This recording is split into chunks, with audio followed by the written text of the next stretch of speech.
Si t'aimes le podcast à huis clos puis que t'aimerais que je produise encore plus de contenu dans le genre, ou si t'aimerais voir les épisodes avant tout le monde et sans annonce, rendez-vous sur le patreon.com/à huis clos.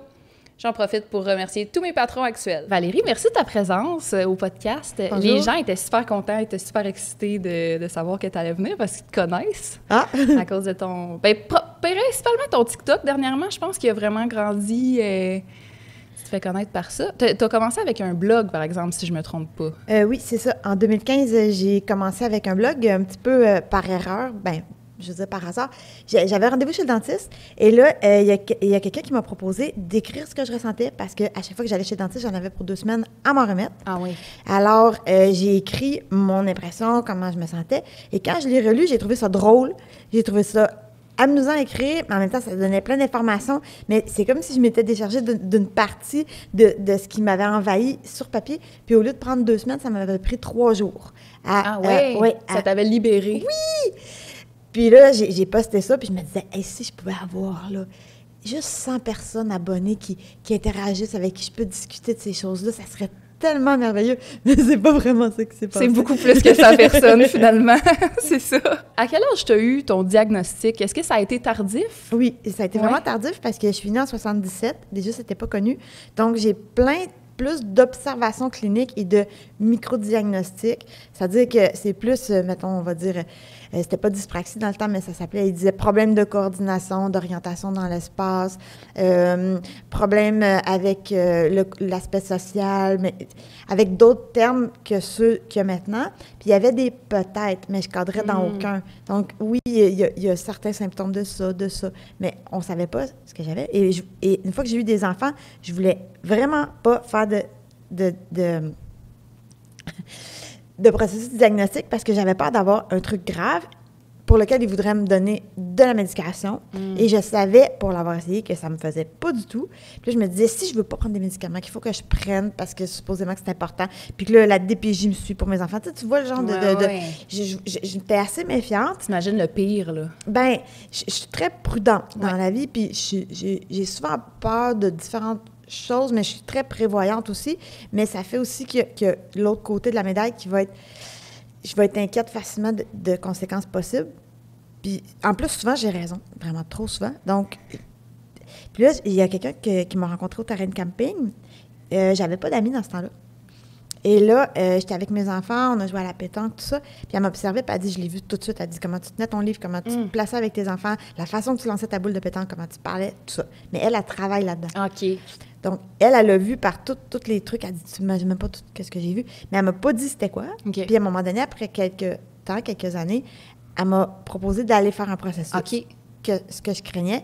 Puis elle m'a vraiment rassurée. Elle m'a dit, écoute, moi, je connais ça. Puis je l'ai fait au privé quand même. Puis je me suis dit, si ça fait pas mon affaire, ben je le donne pas à mon médecin. C'est pire que ça. Ça m'a coûté cher, mais ça valait la peine. Fait que ça, c'est les tests. T'avais quel âge à ce moment-là? 38. 38. Oui. Puis c'est à ce moment-là que tu as su exactement. Oui. Ça ressemble à quoi les tests pour savoir si tu es sur le spectre? Bien, en fait, moi, j'ai pas fait nécessairement exactement le test pour savoir si j'ai l'autisme. On a vraiment fait un bilan complet, un processus en en neuropsychologie. Donc, on a tout regardé. Donc, rapidement, il y a certaines choses qui ont été retirées, donc qui n'avaient aucune ressemblance, mais il y a plusieurs autres trucs qui ont été vérifiés, validés. Ça s'appelle un différentiel, dans le fond. Donc, on a vraiment fait un grand tour, puis on a eu des tests. Bien, il y a eu des tests psychométriques, il y a eu beaucoup de questions, il y a eu de l'entrevue, il y a eu peut-être 12 tests différents. Ah oui. Est-ce que c'est sur une longue période? Oui, bien, c'était 3 périodes de plusieurs heures. OK. Donc, on a vraiment fait le grand tour comme ça. Ouais. Puis là, après ça, bien là, ils t'arrivent avec une brique de rapport. Puis là, ils veulent pas que tu ailles voir la dernière page. Puis là, ils sont non, mais là, mais je veux voir, moi, le résultat. Arrête de me... Puis là, elle était toute... Ils prennent des pincettes puis des gants blancs. Puis là, finalement, c'est l'autisme qui est ressorti. OK. Au début, ça m'a fait peur parce que moi, je connaissais pas ça. C'est pas quelque chose sur lequel je m'étais informée. D'ailleurs, si je m'étais informée à ce sujet-là, peut-être que j'aurais compris avant. Donc, c'était pas du tout ce que je croyais. Puis là, je pensais que les gens allaient plus m'aimer ou que, tu sais, mon conjoint allait se dire... En tout cas, finalement, Ce que j'ai vu comme commentaire, c'est ben, on le sait déjà que t'es autiste, mais on essaie de te le dire puis tu comprends pas. Ah. Ça a été plus ça, ou tu sais, quand je suis arrivée avec le rapport, puis j'ai dit, est-ce que tu penses que tu sais qu'est-ce qu'on m'a donné comme résultat, puis il l'a nommé, là, mon amoureux, avant même que... Oui. Ouais. Fait que le diagnostic précis, est-ce que c'est autisme? Est-ce que j'avais vu aussi Asperger sur ça. ton blog? Dans le fond, au début, c'est autisme léger à modéré. OK. Puis là, il y a quelque chose que j'avais pas saisi l'ampleur de ce que ça pouvait impliquer. Mais le psychiatre, ce qu'il m'avait dit, c'est écoute, il dit je vais te mettre le mot Asperger aussi. OK. Il dit ça passe mieux en société. Mais il dit t'es autiste léger à modéré. Puis comme ça, tu vas pouvoir le dire comme ça. Il dit c'est plus beau. Mais j'avais pas saisi le principe du bon autisme, mauvais autisme, qui est tellement, je trouve que c'est pas correct. Ouais. Puis de toute façon, le terme Asperger, il est plus utilisé à partir du DSM-5, la Bible de la psychiatrie. Ouais. Et en plus, on a découvert que M. Hans Asperger n'était pas très correct. Ouais. Il a collaboré avec les nazis. Puis au début, quand j'avais eu cette information-là, c'était peut-être que... Alors, puis mon blog s'appelait comme ça. Il y avait le mot dedans. Mm-hmm.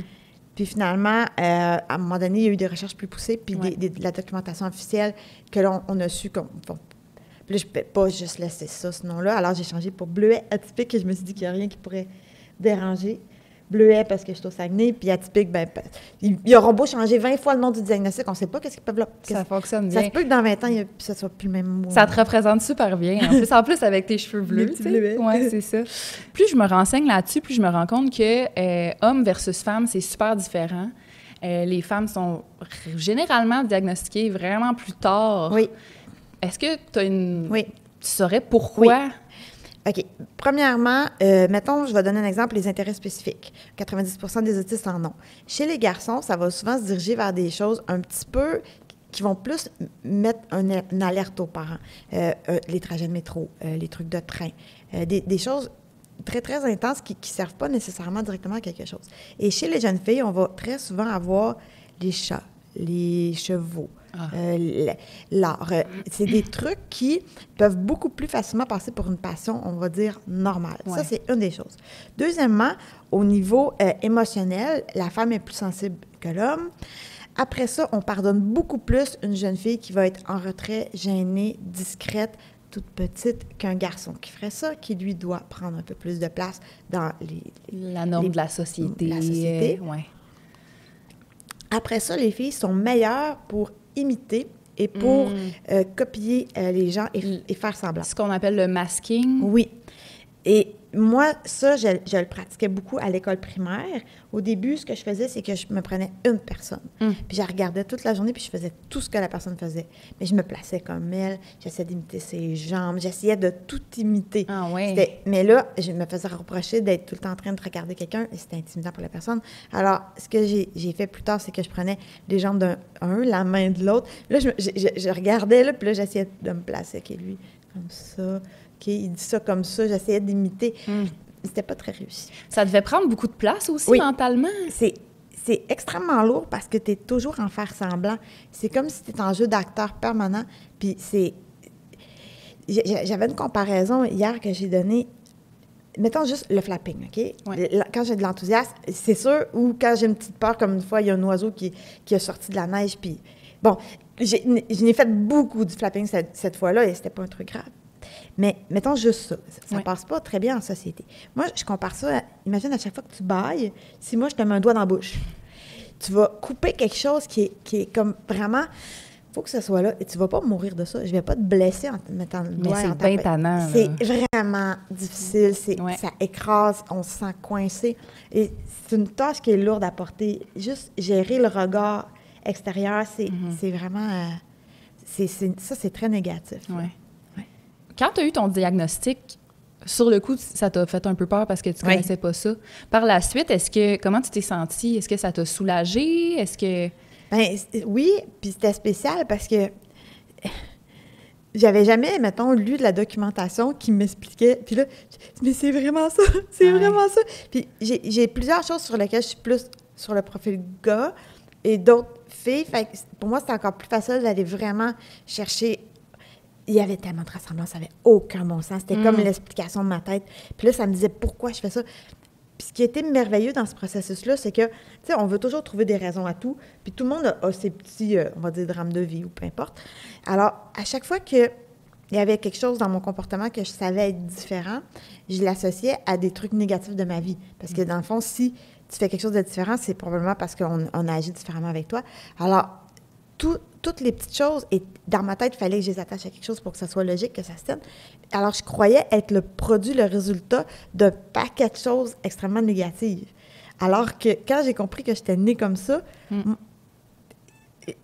je vais le reformuler autrement. Faut pas rester accroché sur le passé. Tu sais, on peut pas tout le temps dire « Oh, j'ai vu... » Tu sais, tu peux pas être comme ça. Alors moi, en pensant que ce que j'étais était le résultat de ça, je pouvais pas exister comme ça parce que je voulais être quelqu'un qui allait vers l'avant et qui était pas tout le temps en train de dire « Ah, il était arrivé... » Fait que je m'empêchais d'être moi. Quand j'ai compris que j'étais faite comme ça a fait comme « Mais ça n'a même pas rapport, on s'en fout, je suis une même, j'ai le droit. » Il y a eu une espèce de permission. Ça a été vraiment joyeux. Un gros poids de moins sur les épaules. Puis, oui, parce que je veux tellement être pas d'une attitude comme ça, puis là, c'est pas ça. Il y a quelqu'un qui m'avait demandé, qu'est-ce que tu penses de l'autodiagnostic? Est-ce que c'est quelque chose dont tu as entendu parler? Oui, j'en ai entendu parler beaucoup. Il y a des pour puis il y a des contre. Déjà, le processus diagnostique coûte extrêmement cher. Si toi, tu trouves les réponses là-dedans et que ça t'aide à avancer et que ça t'aide à t'outiller, à pouvoir discuter de certaines problématiques que tu sembles partager avec d'autres personnes, c'est tant mieux. Par contre, le vrai processus diagnostique va amener beaucoup plus que ça. Il va éviter les erreurs parce qu'il y en a, puis il y en a beaucoup. Et aussi, l'autisme vient rarement seul. Alors, si tu as un autodiagnostic, tu ne peux pas avoir les connaissances assez poussées pour voir tous les autres trucs qu'il y a autour. L'ampleur, Il y a des comorbidités associées, qui est un mot très laid pour dire qu'il y a des troubles associés. Donc, si tu es autiste, puis mettons, tu as le TDAH, ce serait pertinent que tu saches que tu as les deux, parce qu'il y a des choses que tu ne devrais pas aborder de la même façon ou t'outiller de la même façon. Okay. Donc, c'est beaucoup plus efficace, le vrai diagnostic. Aussi, les faux diagnostics causent des gens qui s'exposent puis que c'est évident qu'ils ne sont pas et qui vont biaiser, après ça, le regard qu'on leur porte. Mais je ne peux pas invalider les gens qui, surtout, il y en a tellement qui ont raison, mais qui n'ont pas l'argent, les outils, le temps, la patience, l'entourage pour les aider à obtenir ce diagnostic-là. Alors, oui, dans un monde idéal, on devrait tous pouvoir bénéficier d'un vrai diagnostic. Parce que là, tu dis que c'est cher. Est-ce que... Parce que c'est généralement toujours fait au privé, ça, ces tests-là? Il n'y a pas une façon de faire ça dans le système public? C'est extrêmement long. Ah oui, c'est ça. Il y a quand trop tu commences à en avoir le besoin, souvent, en plus, les gens sont tellement habitués de faire du masking que quand ils arrivent, ils tiennent un rôle avec le premier rendez-vous, puis ils peuvent rapidement être tassés, alors que ça ne devrait pas. Au privé, on paye, alors on est le client. Et ils prennent plus le temps. OK, je comprends. Oui. Oui, bien, c'est... Avec tellement de choses pour la santé, c'est la même histoire. Partout. Là. Toi, personnellement, c'est quoi ta plus grande difficulté au quotidien de vivre sur le spectre de l'autisme? Le quotidien, j'irais d'emblée avec le bruit. Ça, c'est, on va dire, l'élément le plus envahisseur. En deuxième, il va y avoir, mais c'est vraiment moins qu'avant, les gens. Mais avant, les gens prenaient plus de place que le bruit, je dirais. Tout ce qui était vraiment dans ma bulle, tout ça, puis l'agressivité que ça peut amener, les incompréhensions, beaucoup de frustration, la non-possibilité de pouvoir, comme, que ça se passe correctement avec les personnes. Puis là justement, c'est beaucoup, beaucoup, beaucoup moins ça, puis c'est agréable. Ça, c'est difficile. Les imprévus, tout ça, c'est une grosse difficulté aussi. Mais je travaille de la maison. Ça, c'est déjà beaucoup plus facile. Tout varie dès que je change d'environnement. L'environnement, c'est pas mon environnement. C'est pas un environnement qui est adapté. C'est un environnement qui est pour la majorité, et c'est normal. Mais c'est sûr que c'est un environnement qui est souvent hostile. Okay. Même si les gens ne le veulent pas, il y a beaucoup de choses qui deviennent hostiles. Ça, c'est plus difficile. Oui. Est-ce que ça a beaucoup évolué, ça, au courant, quand tu as grandi? Est-ce que tu as vu une évolution dans les choses qui te dérangeaient ou ça a pas mal toujours été les mêmes choses? ça a souvent été les mêmes choses. L'évolution qu'il y a eu, c'est de prendre conscience de ce qui me dérangeait. OK. Donc, c'est sûr que si j'y vais dans la petite enfance, c'était de hurler. Tu sais, il y avait énormément de colère. Je me sentais toujours attaquée là-dedans. Donc, j'étais très en réaction immédiate, mais j'étais pas capable d'identifier c'était quoi. Là, au moins, je suis capable. Mais oui, non, les choses irritantes, ça a toujours été les mêmes. Sauf que là, avec des meilleurs outils, bien, j'ai fait vraiment diminuer l'impact de beaucoup d'irritants. OK, c'est ça. C'est la gestion des irritants qui est meilleure maintenant. Et l'identification de... Tu sais, si je prends conscience que c'est pas la personne en face de moi qui est en train de complètement me rendre folle, que c'est parce qu'il y a une hotte de poêle, et que si mettons, mon amoureux me fait une remarque anodine sur un truc que j'aurais fait, une erreur ou peu importe, et que la hotte de poêle allumée, ça va complètement changer la dynamique. Ah ouais, hein? Je vais me braquer. Ouais. Mais en temps normal, non. Alors, OK. avant, je pensais que c'était ce qui se passait, mais c'est souvent autre chose. OK. En parlant de ton amoureux, comment vous êtes rencontrés? En ouvrant un compte de banque. Parce que j'en voulais pas, là. J'étais pas là. Puis oui, en ouvrant un compte de banque, ça a duré très longtemps, l'ouverture du compte. 2 jours après, on est allé... c'est ça, 2 jours. Il y a juste une journée qu'on s'est pas vu, puis il est jamais reparti. Il n'est jamais reparti.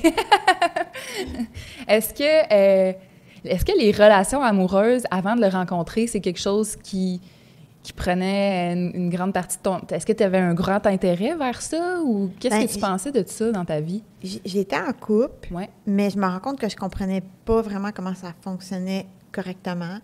D'ailleurs, il y en a au moins 2, puis j'ai essayé même de les retrouver sur les réseaux sociaux, parce qu'il y en a 2 à qui je voudrais tellement dire juste « je m'excuse Ah. ». Je suis désolée, je savais pas, je comprenais pas. Surtout fin d'adolescence, je suis tombée sur plusieurs bonnes personnes et pour eux. J'étais pas capable, je savais pas c'était quoi aimer, puis je m'en rends compte.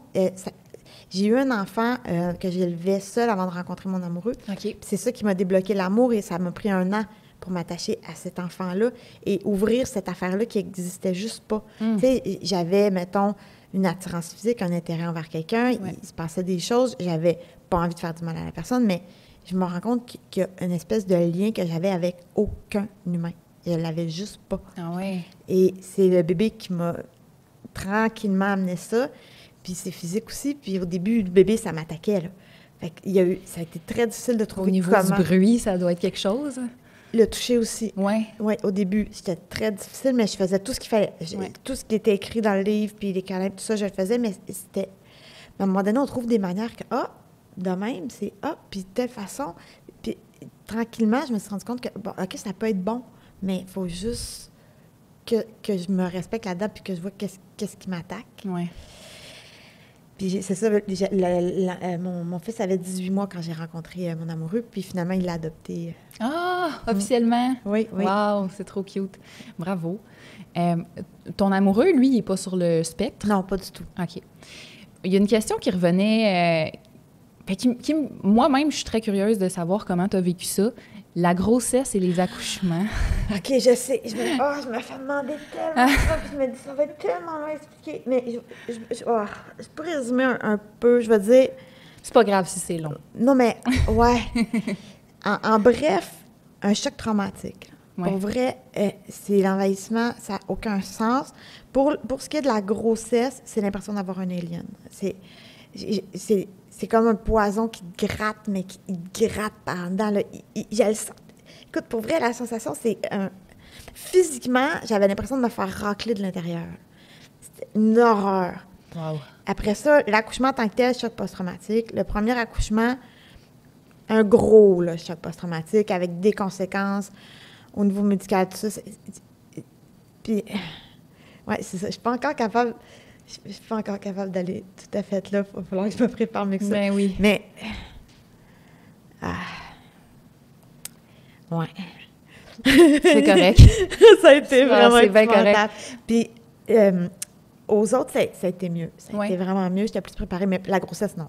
Jamais mieux. Mais, tu sais, il y avait des petites astuces. Écoute pas, Ça a été vraiment... Mais à un moment donné, je vais prendre le temps d'écrire un article pour commencer. Ouais. Je vais rapatrier mes pensées. Mais ça a été tellement gros, cette affaire-là. Puis, tu sais, même l'allaitement, c'était une attaque, mais tellement... Écoute, c'était pas juste la douleur, parce qu'il y avait de la douleur, mais en dedans, là... Il va falloir que je commence par écrire. Je vais écrire, éventuellement, j'en ai l'intention, ça fait un an que je me dis, il faut que je le fasse. Puis, quand ça va être écrit, je vais être capable de nommer mieux, de peut-être identifier mieux. Ouais. Puis, faut pas généraliser, hein. D'habitude, je le dis d'emblée quand je commence quelque chose. Ouais. Les autistes, on est tous différents. D'une personne à une autre, c'est une expérience complètement différente. Il y en a qui ont adoré leur grossesse.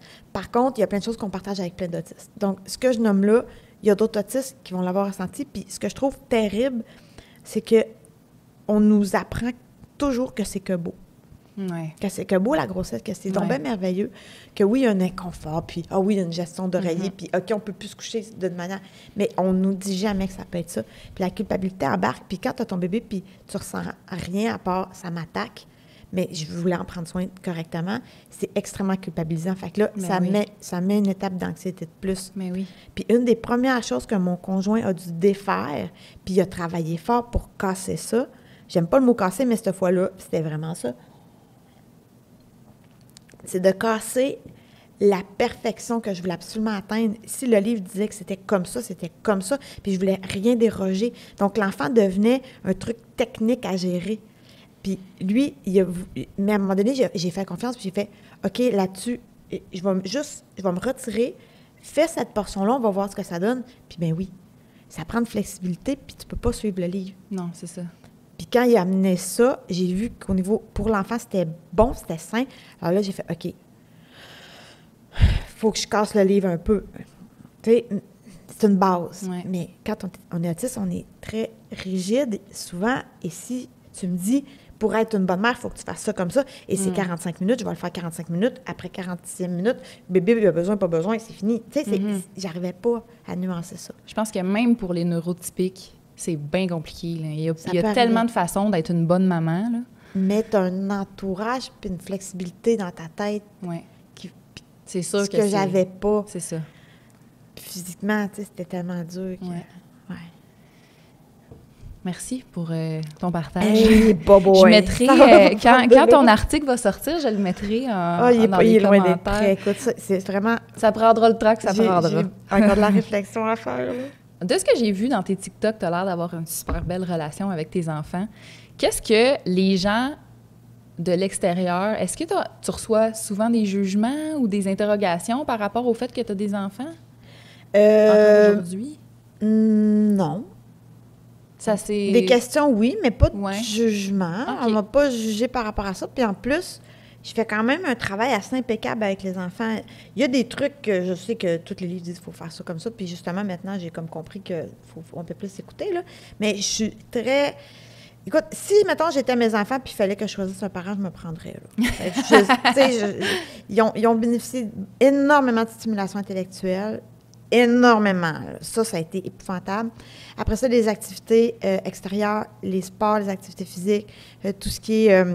vraiment, la découverte de toutes sortes de choses. Ça, ils l'ont eu. Les histoires, les chansons, en masse. Puis, j'ai fait un lâcher-prise sur d'autres affaires que, tu sais, je veux dire, chez nous, mettons, mon fils de 16 ans, il prend son steak, il prend sa fourchette comme ça, il la plante, là. Il croque. Encore, dans son steak oui, comme mais ça. C'est ça, je veux dire, à un moment donné, j'ai choisi qu'est-ce qui est important pour nous autres. Mm-hmm. Puis, j'ai misé là-dessus, puis...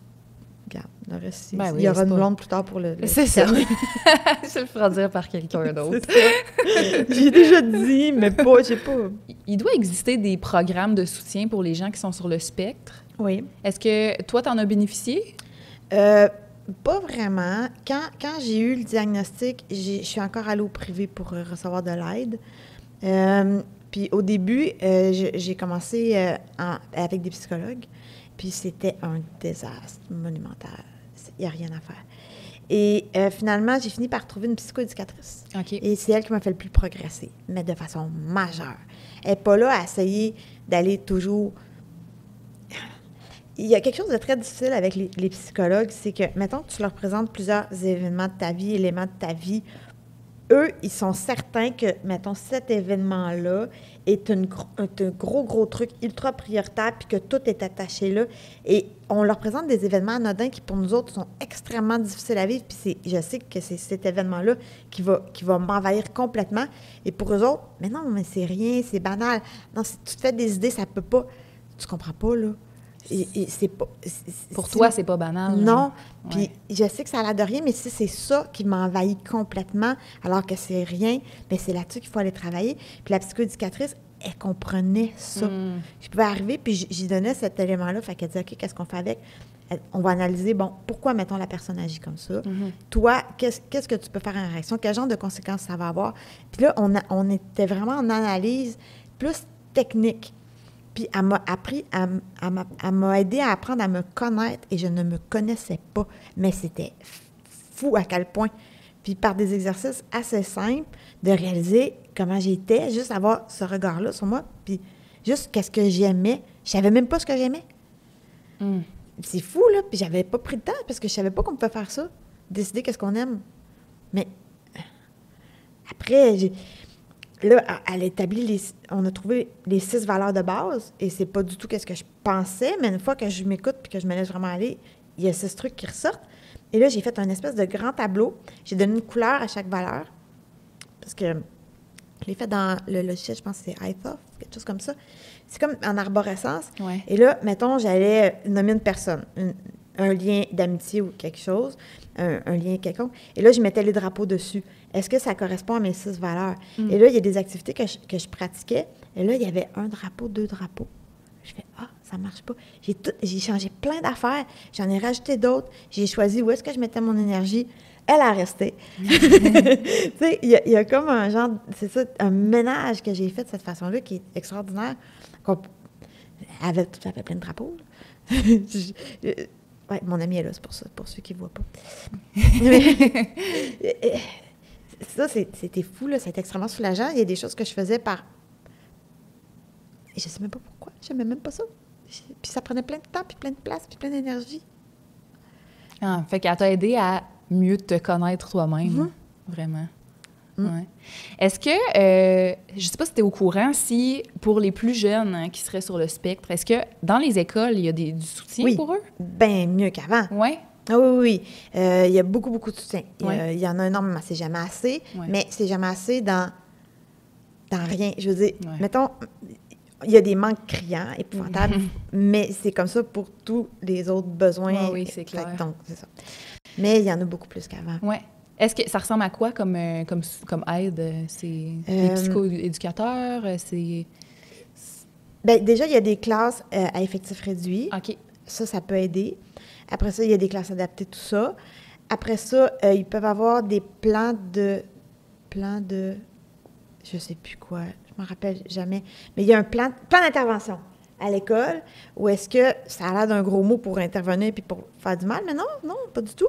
C'est souvent des outils qu'on va donner à l'élève pour pallier au fait qu'il y a des choses auxquelles il n'y a pas accès et que les neurotypiques ont accès. Donc, avec ces outils-là, des fois, ça va faire une grosse différence. S'il peut, à chaque fois qu'il surcharge, pouvoir identifier sa surcharge puis avoir un coin d'apaisement, bien, ça va faire toute la différence pour ne pas péter une crise. Quand tu pètes une crise, qu'est-ce qui arrive? Les autres te jugent, le prof te chicane, tu sais, ça escalade, ça devient énorme. Donc, juste permettre ça, des fois, ça peut faire une différence. Oui, on utilisait beaucoup cette expression-là dans le dernier épisode que j'ai tourné. C'est la réduction des méfaits. Fait que j'ai l'impression que ça s'applique ici aussi, la réduction des méfaits, dans le sens où c'est pas si grave que ça, tu sais. Même si il y a une crise qui se passe, c'est pas si grave, on calme le jeu, tu sais, plutôt que d'envenimer la situation, tu sais. Quand je fais des conférences, je finis souvent avec 10 phrases à dire à un autiste. Oui. Puis c'est pas grave. Elle est majeure. Elle est là, cette phrase-là, c'est pas grave. Parce que je trouve qu'on met souvent l'accent sur des choses... On rend grave des choses pas graves. Ouais. Puis il y a plein de micro-événements où est-ce que je suis avec des personnes, puis quand ils m'ont juste dit « c'est pas grave », ils m'ont dit des choses comme « je suis pressée, moi ». Tu sais, juste, c'est pas grave, prends le temps. Et ça évite que ça devienne gigantesque et que ça finisse plus. Je vais beaucoup plus vite parce que j'enlève cette angoisse-là. Oui. Ouais. J'ai eu cette question-là, d'ailleurs, comment aider un proche qui serait sur le spectre de l'autisme? Quoi lui dire, justement? Déjà, valider, croyez la personne. Oui. Ça, c'est essentiel. C'est pas les mêmes choses que vous qui vont la déranger. C'est pas la même réalité que vous qu'elle vit. C'est possible que la hotte de poil lui crée réellement de la douleur. Je veux dire, il faut croire la personne. Laisser la personne poser des questions. Puis l'inviter à. Pas arriver avec des imprévus, dernière seconde, pas laisser le temps. Donner du temps. Parce que tout est long. Je suis extrêmement efficace sur plein de choses, mais des fois, il y a des processus, des changements, des choses, juste que j'ai le temps, que je puisse me préparer, que je puisse y penser, parce que devant le fait, c'est juste trop. Tu sais, je vais penser à un exemple vraiment stupide qui m'est arrivé. Je suis dans une pièce, il y a plein de tables à côté sur un mur, et tout à coup, toutes les tables se mettent à glisser, et j'avais juste à mettre ma main. J'avais juste à faire ça. Mais ça a juste... J'ai tout pensé au bruit que ça allait faire, puis j'ai fait plus... Mais on m'aurait dit, guette que les tables tombent pas. Pas trop, tu sais. Il y a ça. Il y a aussi d'aller poser des questions pour valider ce qui vient d'être dit, ce qui vient d'être fait. OK? Des fois, je vais dire un truc et quelqu'un va penser que c'est méchant et on va me demander de repréciser ou de réexpliquer, puis finalement, c'est pas ça. C'est ça. Du tout. Je vais des fois choisir les mauvais mots pour faire un compliment. Il y a quelqu'un qui s'est fâché après moi alors que je voulais prendre soin d'elle et j'ai fait un beau compliment dans ma tête et finalement, c'était une insulte. Il y a cette phase de validation-là qui peut être intéressant à utiliser beaucoup. Comprendre pourquoi les gens font des choses. Souvent, les gens prennent des choses personnelles alors que ça n'a rien à voir avec eux. Donc, juste de savoir que c'est quoi la vraie raison. Ça, c'est des choses qu'on peut faire. Permettre des pauses, clairement. Proposer l'aide pour accompagner à des places. Il y a plein de places, j'ai envie d'y aller. J'ai goût, mais je vais pas le dire. Je vais pas le dire. Puis j'ai goût, mais je vais pas dire que j'ai besoin puis que je peux pas y aller toute seule.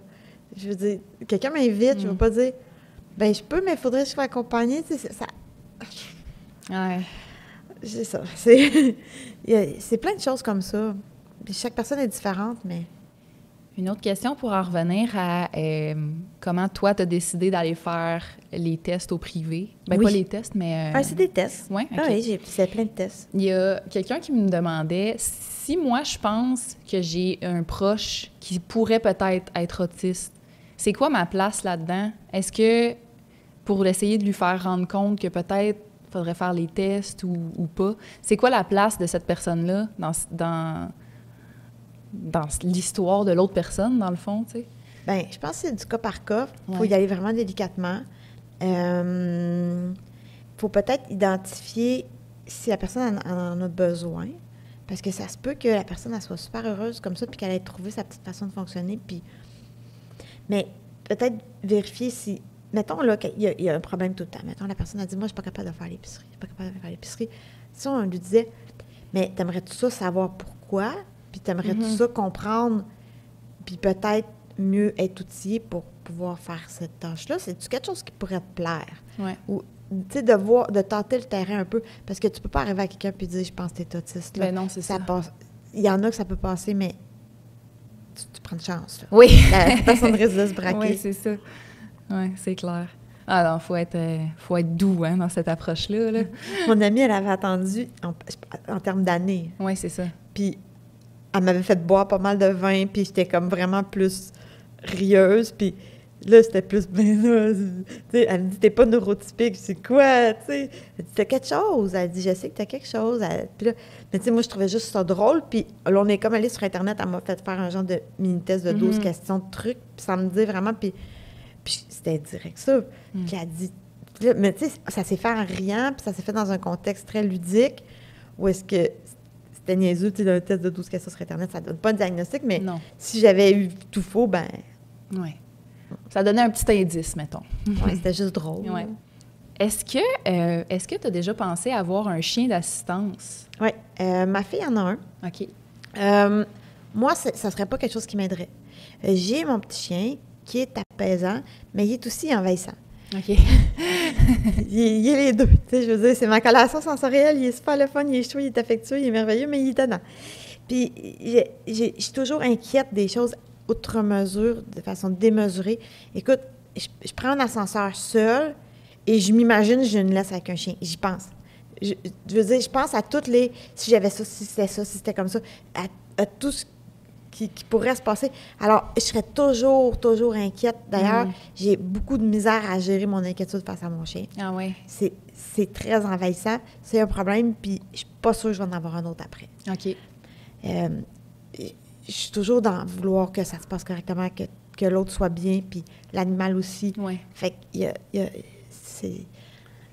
puis j'ai toujours trop de bagages. J'ai énormément de bagages. Je traîne mon monde avec moi, là. C'est épouvantable. S'il fallait traîner un chien en plus. Puis tous les jouets du chien, puis les affaires du chien, puis si le chien a besoin de ça, Ouais. écoute, tout sens, là. Ça va prendre un chien de traîneau, là. C'est ça, avec le traîneau. C'est ça. Tu parlais que tu travaillais de la maison. Oui. Donc, c'est quoi ton emploi? Je suis designer graphique. Ouais. Après ça, je suis aussi photographe, je suis auteure, puis je fais beaucoup de trucs sur les réseaux sociaux de sensibilisation, tout ça. Puis je m'implique beaucoup dans le milieu de l'autisme et dans ma ville aussi le handicap en général. Donc, Je sais que tu fais des conférences oui, maintenant. j'en ai fait 2 cette semaine. C'est ça, tu étais à Montréal principalement pour ça, je pense. Entre autres, mais c'était pour bien des affaires. Oui, c'est ça. J'ai tout mis à vous. Oui, je donne des conférences dans différents milieux, puis c'est pas la même conférence pour chacun. OK. Là, c'était celle pour les étudiants du secondaire. Elle s'appelle « As-tu peur des pas pareils? » Et c'est vraiment adapté. Moi, je me rappelle jusqu'à mes 2 ans. Alors, je me rappelle comment je pensais à cet âge-là. Puis tu peux pas infantiliser, mais tu peux pas non plus leur donner un cours magistral, là. C'est pas intéressant. Mais d'ailleurs, c'est jamais ça, mes conférences. Mais je veux dire, le contenu, les informations que je vais donner vont être adaptées quand même à leur réalité. Ouais. Je fais un parallèle avec les jeux vidéo, mais c'est pas fait comme quand les personnes veulent se mettre au niveau des jeunes parce que je joue moi-même. Donc, c'est quelque chose qui m'interpellait. Je comparais l'autisme à un personnage de jeu vidéo auquel on aurait tous mis les points dans les mêmes catégories. Quand on se bâtit un personnage, on a des points à répartir. Puis Oui. des fois, je trouve qu'il y a tellement des grosses inégalités. Si tu me vois dans un contexte verbal, tu vas dire « Wow, OK, non, il n'y a rien. » Tu me vois dans mon contexte visuel, tout ce qui est visuel. Mais là, tu me vois tu me vois juste, mettons, je sais pas, le ski. Juste, il faut que je gère ma botte, il faut que je gère mon linge. Il y a comme, tout devient, c'est ça, fait que c'est comme très... Tout ou rien pour certaines choses. Pour plein de choses. Ouais. On dirait qu'on est vraiment des personnages juste avec les points dans la même catégorie, puis il n'en reste plus pour les autres. Oui, c'est ça. Ça a été mal réparti un peu. Est-ce qu'il y a des choses que les neurotypiques font que tu comprends pas? Tellement. Ah, Ouais. Vous faites tellement d'affaires bizarres. Il y a tellement de règles, de non-dits, juste, vous émettez un livre de règlements, mais la moitié des règlements ne sont pas des vrais règlements, mais il faut le savoir que c'est pas des vrais règlements, mais il faut les mettre dans le livre de règlements. Puis, pourquoi tu ne mets pas juste les vrais règlements, tu sais? Je veux dire, et puis vous mettez plein de tâches qui me semblent tellement inutiles des fois. Là, vous avez un paquet d'affaires à faire que ça sert tellement à rien. Moi des fois, les gens me disent « Mais tu fais donc bien d'affaires dans une journée. » Oui, mais tu te rends compte de tout ce que je fais pas que vous faites qui sert à rien? Je veux dire, il y a comme un... Ça me frappe souvent. Il y a plein de règles là, non dites là, que je trouve absurdes. Il y a beaucoup... Ah oui, vous ne dites pas vos vraies affaires! Vous dites pas! Vous avez besoin, vous le dites pas. Puis là, il faut deviner. Puis là, vous êtes frustré parce que la personne ne devine pas. Puis là, vous pensez qu'on n'est pas à l'écoute, mais vous ne l'avez jamais dit. Puis là, vous vivez dans l'espérance que... Puis là, vous manquez la moitié de vos espérances parce qu'il n'y a personne qui est au courant que vous les avez. Si on allait directement droit au but, oui, ça serait si simple. Tellement! Je veux dire, juste... Ah, non. Ça me sidère. J'aime ça quand c'est simple. Oui, c'est ça. Oui, bien, c'est bon. C'est vrai. On y pense pas, à nous. Puis vous faites souffrir. Ouais. Vous faites des affaires que vous détestez, puis vous continuez de les faire pareil. Ouais.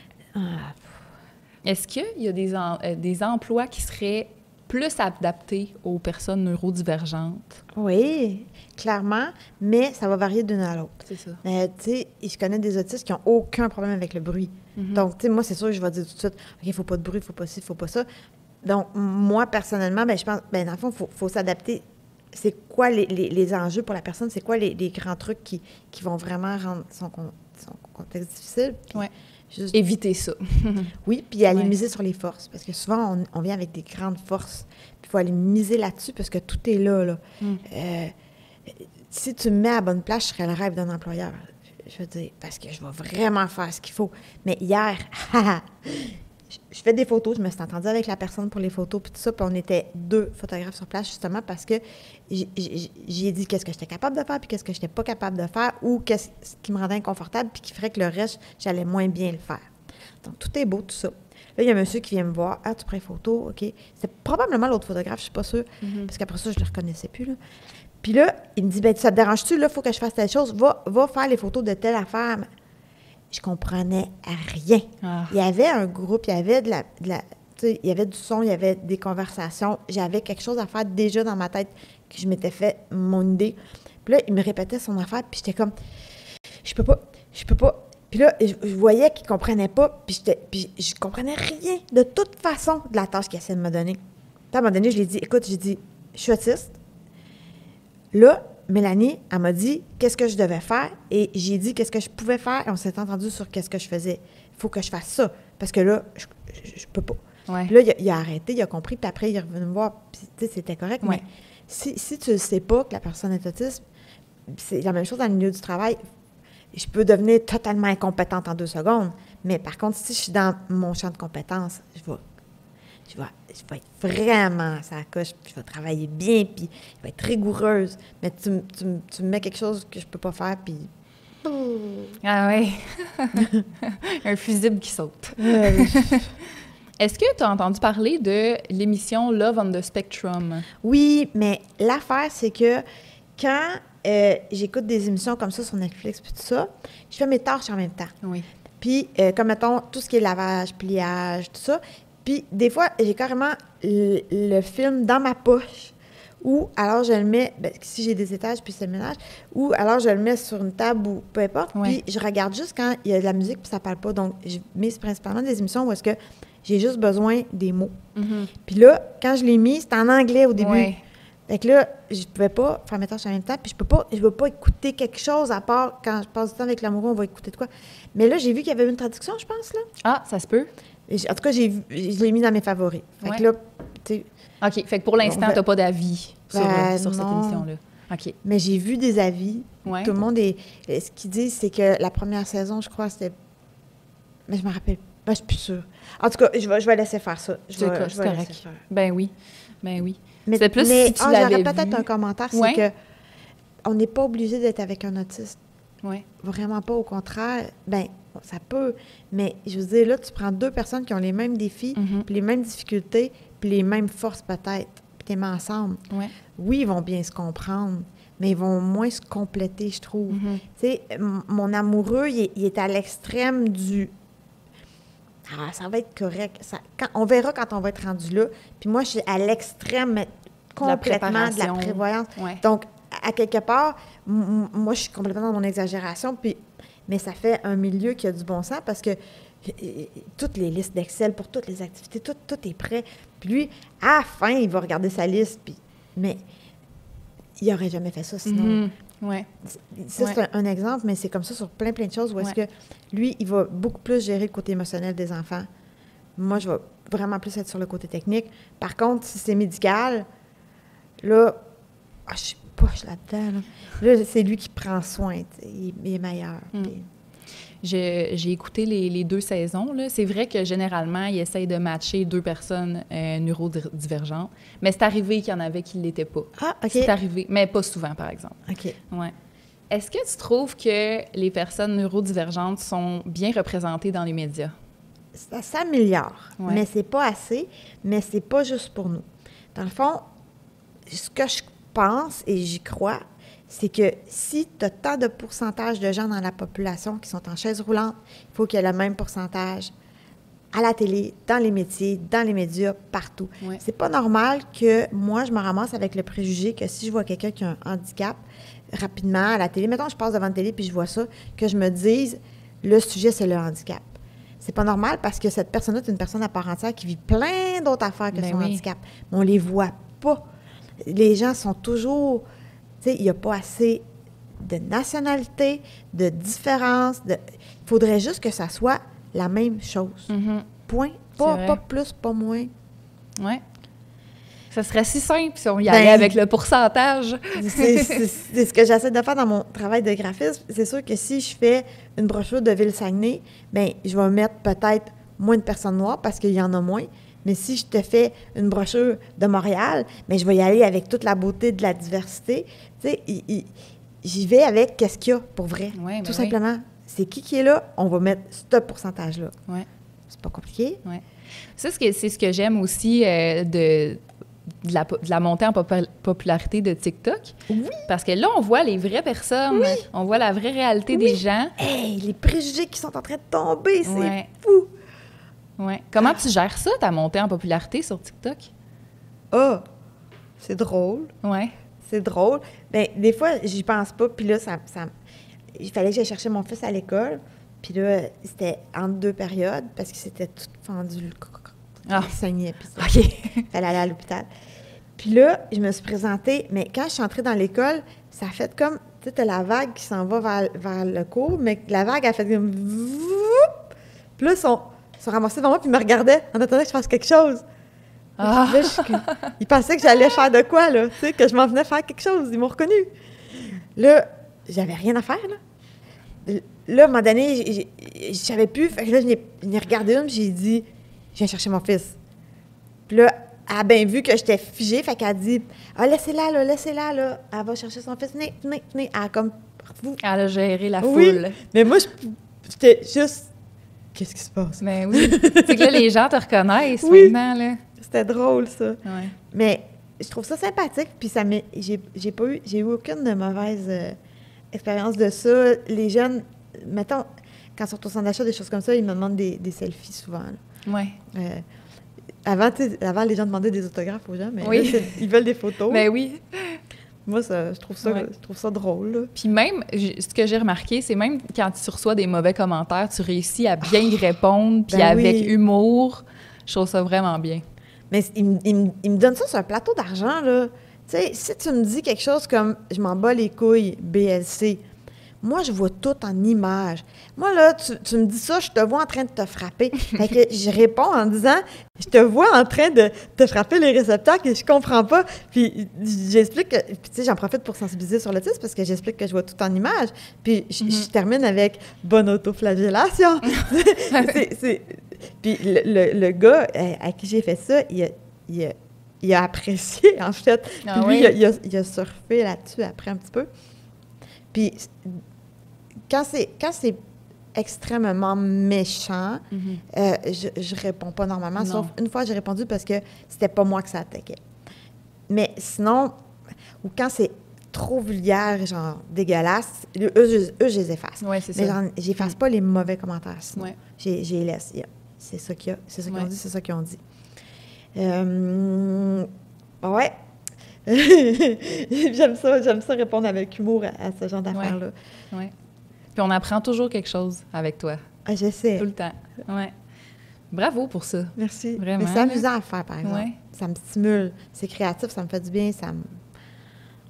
J'ai du plaisir à le faire. Ça. Une question qui m'avait fait sourire, mais qui m'amène à te poser une autre question, c'est est-ce que tu es capable de déceler si une autre personne est sur le spectre, si tu la croises?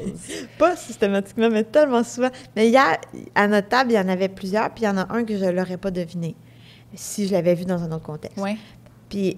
Mais souvent, oui, j'allais à une place que le monsieur m'avait dit, justement, qu'il y avait un de ses employés qui était autiste.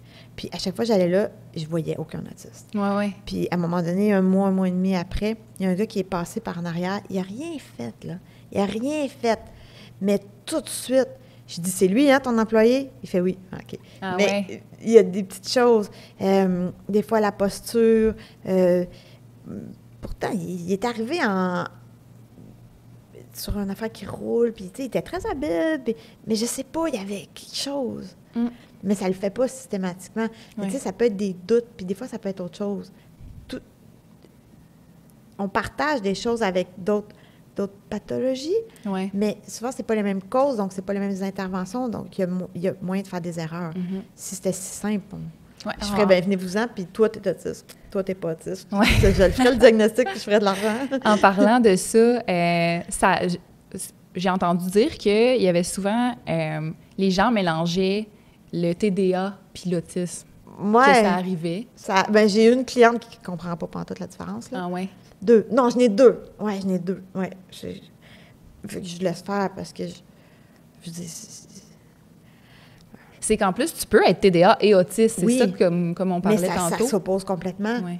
Puis ce que je trouve difficile, quelqu'un qui va avoir les deux, c'est que j'ai l'impression que les grandes forces de l'autisme vont être moins accessibles à cause du TDA. Puis là, dans le fond, je trouve que ça augmente le défi. Mettons que moi, je suis envahie par plein de choses, mais ça va me prendre un très, très gros niveau de concentration pour aller gérer ça. Tu sais, c'est autisme léger à modéré, puis modéré, tu sais, c'est déjà... C'est ça.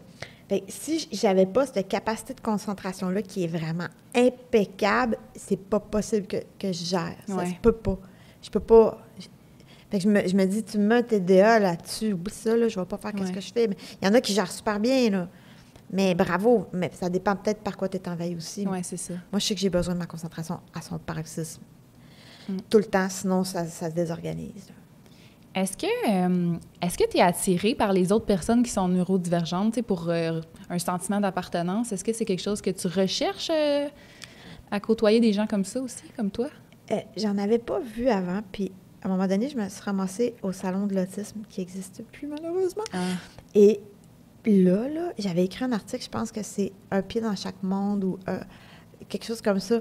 Et j'avais vraiment l'impression, oui, j'ai une grande appartenance, puis c'était vraiment spécial de voir des gens comme moi avec qui je partageais ça. Ouais. Mais autant pour les nationalités et les cultures, je suis extrêmement attirée. J'adore comprendre comment quelqu'un qui ne pense pas comme moi pense. OK. Ça me fascine. J'adore. Je veux quelqu'un qui me raconte son pays. Alors, c'est un drôle de parallèle, mais j'adore comprendre. Alors, bien, c'est sûr qu'avec les autistes, c'est plus simple. Ouais. Tu sais, mon autre ami très proche, il est autiste. Il y a plein de choses que je comprends qu'il n'y a pas besoin d'expliquer, mais elle n'est pas autiste. Puis c'est les deux que je suis vraiment proche. J'aime les deux. Je veux dire, oui, il y a un certain confort. Oui, on ne parle pas de la même façon quand on est ensemble. D'ailleurs, je me l'étais fait dire que quand on parlait les deux, ça faisait comme un genre d'affaire difficile à suivre, que nous autres, c'est... J'aime les deux. Mais j'ai trouvé ça vraiment fascinant et spécial de voir des comme moi partout. Ouais. C'était bizarre, là. C'était comme un peu confortable. C'était comme... le morceau, il marche, là, tu sais, comme d'habitude, il faut tout le temps le pousser pour qu'il rentre. Là, c'était juste... C'était drôle. Ah, ben c'est dommage que ça n'existe plus. C'était énormément d'organisation, puis la personne qui l'organisait, il faut qu'elle pense à justement son fils qui a des besoins particuliers, puis ça, c'était gros, là. Oui. C'est quoi ta motivation à parler de ta réalité? OK, il y en a plusieurs, OK? La motivation égoïste, ce qui a démarré l'affaire, au début, c'était pour me faire du bien, mais après ça, je me rends compte que ça me permet de me comprendre. Ça a besoin souvent de passer par l'écriture, surtout s'il y a une implication émotionnelle, avant que je puisse le verbaliser. Donc, de devoir faire l'exercice d'écrire ce que je ressens, ça m'oblige à tout analyser ce qui s'est passé en dedans de moi, à l'extérieur de moi, les gens, tout ça, pour comprendre. Puis, c'est ça qui fait que j'aime le faire aussi, la partie créative de ça. Je vais y aller avec d'autres choses. Quand mes enfants faisaient quelque chose de mal, je leur donnais à faire des dissertations depuis qu'ils sont tout petits. C'est sûr qu'au début, c'était quelques lignes, mais je les obligeais à faire l'exercice de m'écrire ce qui s'est passé puis pourquoi ça s'est passé comme ça. Puis ça crée une analyse de la situation puis un recul que je trouve merveilleux pour l'apprentissage puis pour changer des comportements. mais je me fais la même chose à moi. Parce que j'ai parfois des comportements que je vais juger inadéquats, mais il faut que je puisse le voir, que je les fais, puis je le vois pas sinon. Et ça a été le premier moteur. Mais après ça, au niveau créatif, ça fait du bien. Puis après ça, je suis devenue comme avec des buts parce que j'ai vu qu'il y a certaines choses que j'apportais qui étaient directes dans mes valeurs. Chaque humain a un plein potentiel au niveau du développement, mais aussi au niveau des accomplissements, puis de comment est-ce qu'il va se sentir, puis de son bonheur. Puis ce plein potentiel-là va varier d'une personne à l'autre, mais je trouve essentiel qu'on ait la permission de l'atteindre. C'est pas parce que ton plein potentiel est différent d'un autre qu'il faut t'abandonner, te mettre de côté, puis dire, bien, de toute façon, il est manqué. Il n'est pas manqué. C'est juste que ce qui va l'accomplir lui, c'est pas la même chose que ce qui va t'accomplir toi, puis c'est juste deux mondes différents. Ça, c'est un des gros moteurs. Ouais. L'autre gros moteur, c'est qu'il y a beaucoup de dramatisation de choses banales, je trouve, dans la société. Puis je veux rendre ça normal, l'autisme, la différence. Puis on a souvent peur de ce qu'on ne connaît pas, avec raison. Alors, de sensibiliser permet d'aider à connaître, d'aider à comprendre. Il y a quelqu'un, cette semaine, qui m'a écrit « Quand je mets mon casque anti-bruit, tout à coup, les gens ont peur de moi, alors que je suis quelqu'un qui n'a aucune violence. Ouais. » Donc, c'est dommage parce que cette personne-là va se priver de s'apaiser pour le confort des autres, alors que toi, ça ne change rien à ton confort que moi, je porte une coquille. Donc, c'est toutes des choses comme ça. Là, je me sens utile. Tu es en train de prendre tout ce qui m'a nui toute ma vie au début pour le transformer en quelque chose de beau qui va faire que pour d'autres personnes, ça va être beau. T'imagines-tu au niveau de l'ego, pas l'ego pas sain, mais l'ego de « Hey, je suis utile. » Ouais. C'est capoter ce que ça fait. C'est comme si tout à coup, j'avais une valeur qu'avant, je n'avais pas l'impression d'avoir. Tu sais, je savais qu'il y avait certaines tâches que je faisais très bien. Je savais que je travaillais extrêmement bien puis que je faisais bien mon rôle de mère. Mais je me jugeais extrêmement sévèrement puis je me détestais, là. Même si ça, je le faisais correctement.